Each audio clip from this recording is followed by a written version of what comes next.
Hello everybody. Today I'll be showing you how to make some foam trainer axes for Buhurt. It's a 2-hour process chopped down to 20 minutes, so I'll be talking kind of fast. Anyway, you're going to need a heat gun for this first part. You're going to take the blocks that are going to make the inside of your axe head and you're going to melt them together. These ones here I cut down to 3 3/4 inch by 4 inch long, and then you're going to melt them together with the heat gun. Now, when you do that, you want to apply the heat as evenly as you can in between them until it starts to like ripple and just barely start to bubble, and then mash them together. If they bubble a whole lot, you've heated it too much. And you're probably going to get about halfway through, let it cool off a little bit, and then do the other half like you just saw me do. Then cut off an inch from the 4 inch long direction so that you've got 3 inch and 1 inch. Then you're going to take and you're going to cut this groove into the top of it like a dip. This is so that it can fit more tightly to the shape of your core. The core that I'm using is Band Shop. I don't think the material is actually called Band Shop. That's more likely the brand, I'm pretty sure. I'll put a link to all of this stuff in the description, by the way. Also, the foam that you're using for the structural parts like this right here needs to be at least 4 pound. You might could go with 6 pound foam, but I feel like 4 pound is appropriate. Now next you're going to have strapping tape and this here double-sided carpet tape. I like duck brand for the carpet tape. For the strapping tape, I don't think it really particularly matters, but the duck brand carpet tape, the stickiness is more goopy, I feel like, and so that helps it be more like self-healing over time, in my opinion. Now this right here, I'm cutting some number 4 to make the core cap. This is a round piece that's going to go at the bottom of the core, which is important because like if anybody were to fall on top of this or whatever, you'll have this foam cap like permanently attached to the core so that you don't have this really hard core getting poked into you possibly or whatever. So anyway, you put a little X of strapping tape on the core so that the foam can't get into the core, then put some carpet tape on the cap, slap it on there, then make another X to keep it on there, and then wrap a little bit around where that X goes onto the core. Like so. And I would say just do 2 passes. Don't do more than that, or you'll have this giant blob of tape at the end of your core that you don't really need. Now, you're going to put tape on here in the way that I'm showing. It's going to be hard to describe, so it's better for you to just look at it. Like that. And those top and bottom pieces need to be longer so they can wrap around this structural part that's going to be the inside of the axe head at least a couple times. And then you pull off the wax paper and stick that on there with the carpet tape. So now when you're wrapping this, I wanted to have 4 wraps of this on that inside of the axe head part. So you get 2 wraps out of this first piece I put on here. And then I put on 2 additional pieces to get 4 wraps, top and bottom, for plenty of structural strength here. So here's those extra pieces. Again, I'll put links to everything in the description, but for the foam that I'm using 4 pound Durafoam for the structure, and then 2 pound Durafoam for the strike surface on the axe, and also for the bottom of the pommel for if anybody gets hit with that. And I get that from Optimum Arms, but getting that is a little bit tricky because I don't think he has it listed on the website. I've always just contacted him to ask for it and ask for whatever his current price is. But that's how you secure, if you watch that, that's how you secure the head and the back of the head. Now I'm going to add this piece down here to give it some more structural support for when you hook it on like the list or whatever, so it doesn't pull off of the core. Also, by the way, some people make stuff with glue, and I have always really preferred to make it with tape because I just feel like tape holds up better, in my opinion. Strapping tape, anyway, it's extremely tough. It's also heavy, so people in LARP don't really like it because they're trying to move quick. So people in LARP might prefer like a small amount of glue as opposed to a bunch of tape. But this is tougher, in my opinion, so it's better for Buhurt trainers. But also, you can always take it apart and fix it if there's a part you need to fix. But let me rewind a tiny bit because I was talking during that. All right, so after you place the tape on here going every other, like before, you're going to take 1-inch strips of foam with the carpet tape on it and stick that on there. And the reason it's 1 inch is because the core is 1 inch, so you're just matching the width of the core. Stick that on there, wrap your tape around it, and do the same thing to the front and the back of the core, putting these pieces on there.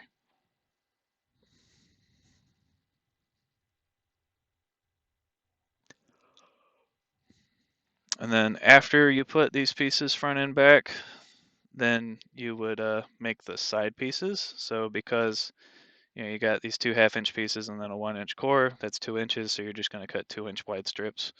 And then you're going to cut the bottom at a 45-degree angle and also cut the sides at a 45-degree angle. This is just going to give you a shape that's closer to like a real axe handle instead of a brick. If you had left it squared, you're going to put that on there with the double-sided carpet tape, like so.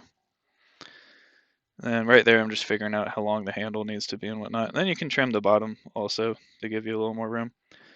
That actually gives you like a lot of more room just because of the way that your hand sits on things. Now, right here, I'm core capping the bottom again. You already know how to do that. Make an X on there, and then carpet tape on the core cap, stick it on there, make another X, and then wrap it twice, like so.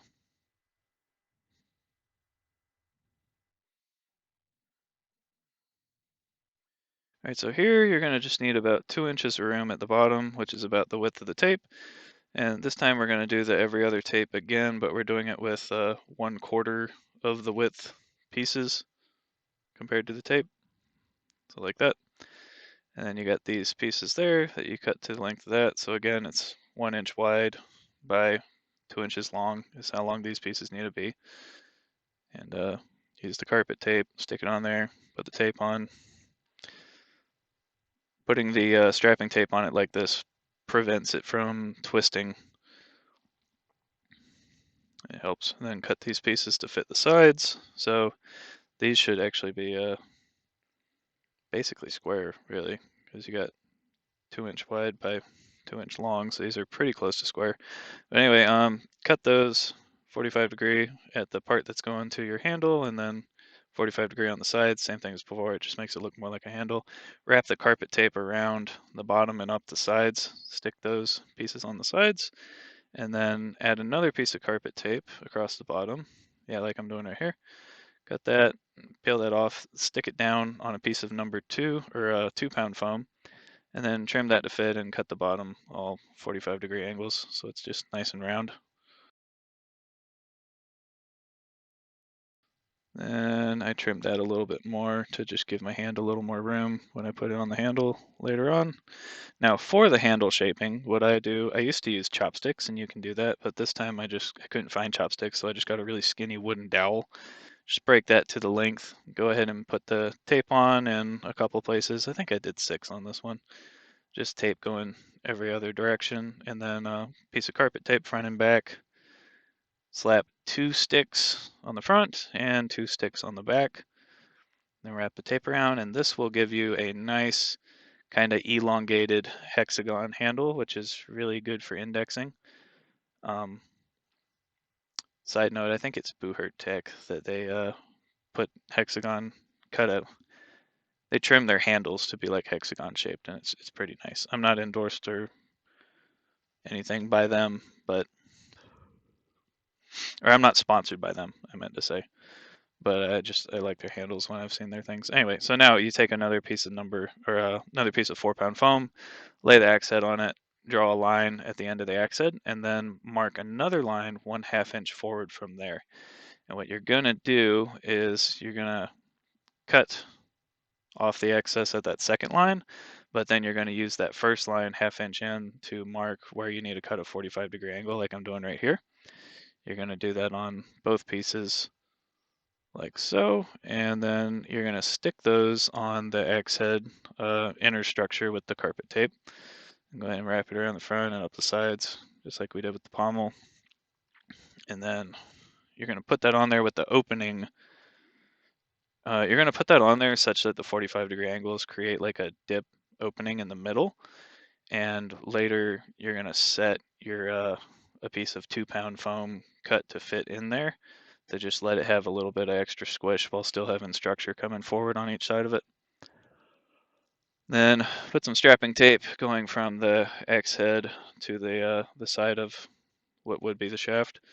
That'll just help those pieces not separate. We're going to put another piece going through that angle there to give it more structure for two pieces, apparently, to give it more structure for if you hook it on the rail or anything like that. And then one on the back side to just give a little structure there. We don't really need a lot though. Then wrap one piece of strapping tape around, only one wrap. That's to keep it from separating.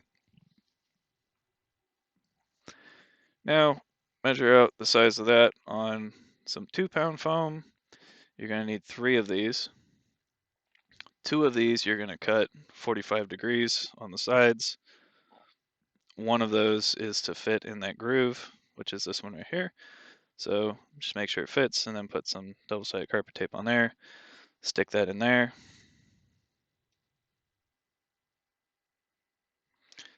Then after you do that, you're going to add a little bit of strapping tape just to keep it from wandering.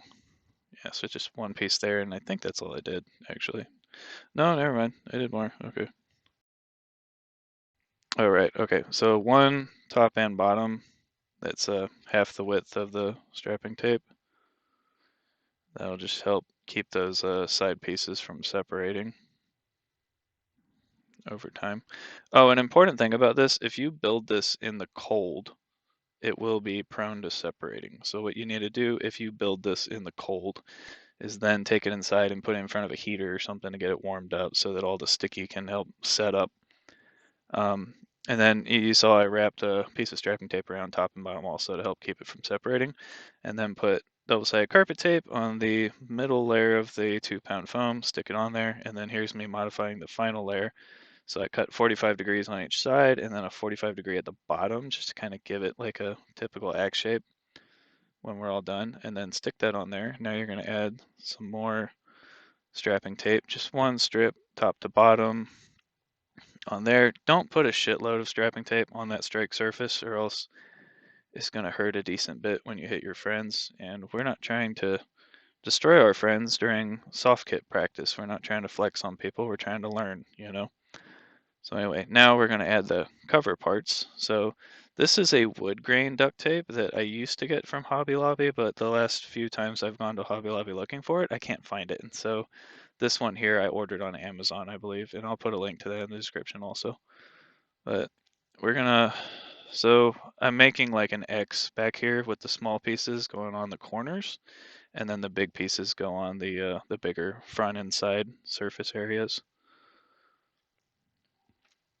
You don't need to go fancy like this. You could just use normal duct tape, but I just think it looks cool when they have wood grain on the training equipment. So it looks, I don't know, it just kind of at a glance reminds you of the real thing. I don't know. I like it.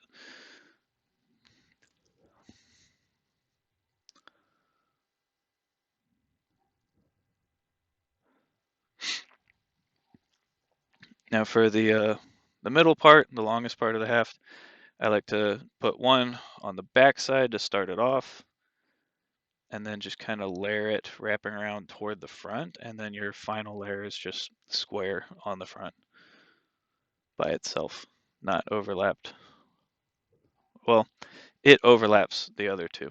You'll see what I mean. But so we tear these pieces and then we just kind of overlap it by, I don't know, like half an inch, and then wrap it around carefully so that we don't get a lot of wrinkles. If you have wrinkles, whatever, it'll still work. But if the wrinkles are like harsh enough and then you get to wrestling with your buddies, you can like scrape up their skin. So just to try and be nice to my friends, I'm trying to keep these as flat and smooth as possible.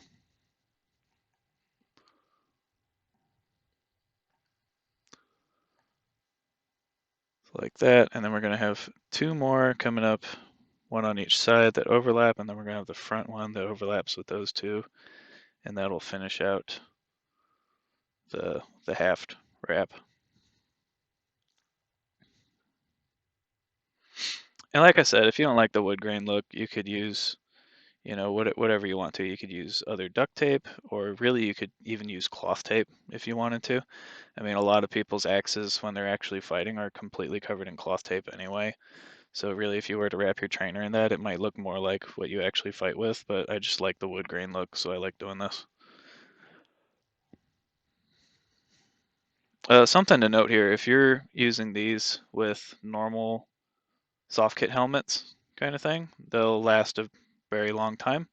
But if you go wrestling with these on your actual helmets with actual chainmail, the chainmail will chew up the tape, and so that kind of sucks. But so anyway, that's how I wrap the whole haft part with the wood grain duct tape, and then next we're gonna do the head of it. I'm using gray for this one. You could like color code yours if you wanted to help you know what team better. So like you could have half of the axes at your club wrapped in blue and the other half wrapped in red or something like that. But I'm just doing this one in gray, just so it's like the color of a normal axe. So anyway, I put two half pieces, one in each corner back there to wrap around the corners, and then I'm putting these flat pieces coming down a little ways from the top. And I'm not going to wrap the front yet, and you'll see why when I get to wrapping the edge. But now you wrap this one up from there. And then we're going to do ones from the back going not quite to the front. And again, there's a reason for that, which you'll see in a minute. But you're going to need three of these. I used to do kind of like a little nifty design here where I would put one in the middle that was like a team color, and then I would do the top and bottom ones, and that would just leave like a strip of the team color going down the middle or around the middle or whatever, and that looked pretty cool. But again, I'm just making this one really simple.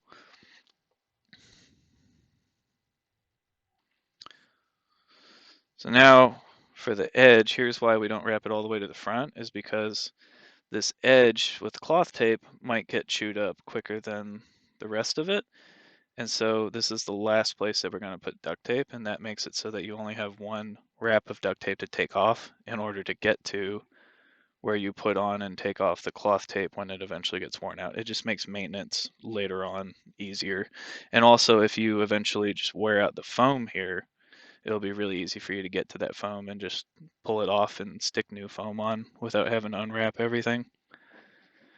And so you put a piece of cloth tape going around both sides to help give it some more structure, and then you go one on each side overlapping with the middle, and then one down the center, which y'all saw how I did that even though I was rambling during that. And then here's your final wrap of duct tape. Start there, go around. Have the duct tape come right up to the final layer of 2-pound foam. And you do want 2-pound foam for the strike surface, not number 4, in my opinion. And that just makes it a little more friendly for hitting your friends, because again, on soft kit days, you should be trying to learn, not flex on your friends and just hurt them. You know, y'all should be there to learn. So now down here at the handle, we're gonna do. I'm gonna do 3 wraps of this. Do whatever you want to do. Some people in a larp, they'll add like a thin layer of cork for some squish, but I feel like 3 layers of cloth tape and then whatever grip tape will give you a good grip. I like this boring looking hockey tape. Uh, Different people have different things they like. Use whatever you like, but this is what I like. And this is a strip that I pulled off of something else because I goofed up, and so I took it off and I'm putting it on here. So yeah, that's the whole thing for making it a less complicated one. Let me pause right here, and I'll point out some things with the mouse cursor.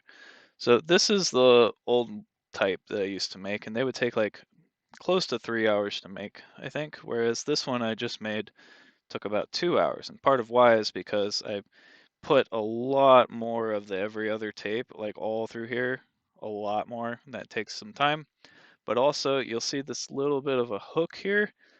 I had the size and the math figured out that I had made all the ones. If you've ever gone to like a training camp at Cerberus, or I don't even know if they're even Cerberus anymore after Dominus did their thing, but that hook there is just enough that they can hook in with each other. So I made all of them with just enough hook that they can hook in with each other, because occasionally in a real match you will hook your axe with someone else's axe, either to prevent them from hitting or to try to take the axe away or whatever. That extra detail occupied a decent amount of time getting that right, so it made them take longer. I also used to put an extra block of 2-pound foam at the top of the core cap just in case somebody were to fall on it. But really, I don't think that's necessary, so I just didn't do that with this one. What else is there? Well, so all of this is 4-pound foam on this new one I just made. I used to use 2-pound foam through here to be a little more friendly, but I don't think it needed to be that friendly.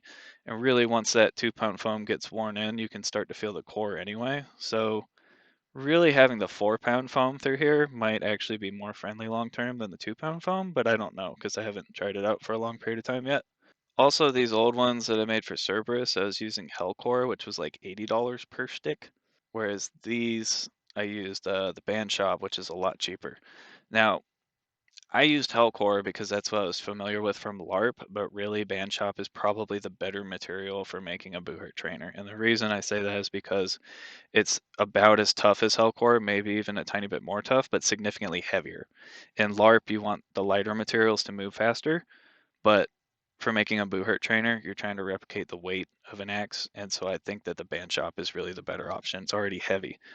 I had to glue into the top of the Hellcore a big ass bolt right up in here to add weight, so it actually felt weighty, whereas this Band Shop already feels heavy. So I think the Band Shop is probably the better option, and it also costs a lot less. So yeah, I don't think I really have anything else to say. I'll put links in the description to where to get all the materials or a description of how to get it because some things are a little bit tricky. And I hope this is useful for you or for your club if y'all want to make your own trainer axes that have this particular look to them, or you want to put your team colors on them or whatever. If you don't want to put in the time to make your own trainer axes because you're too busy or whatever, I think it's Spartan Warrior or Soft Warrior. I've had a couple of their trainer axes and they work out pretty good. I'll put a link in the description to them as well. If you don't have the time or don't want to put out the time to make your own trainer axes, you can get trainer axes from them and they seem to be pretty good. But yeah, I hope this was helpful and I hope y'all have a nice day. And I'll see y'all at whatever tournament I go to next. Y'all have a good one. Bye.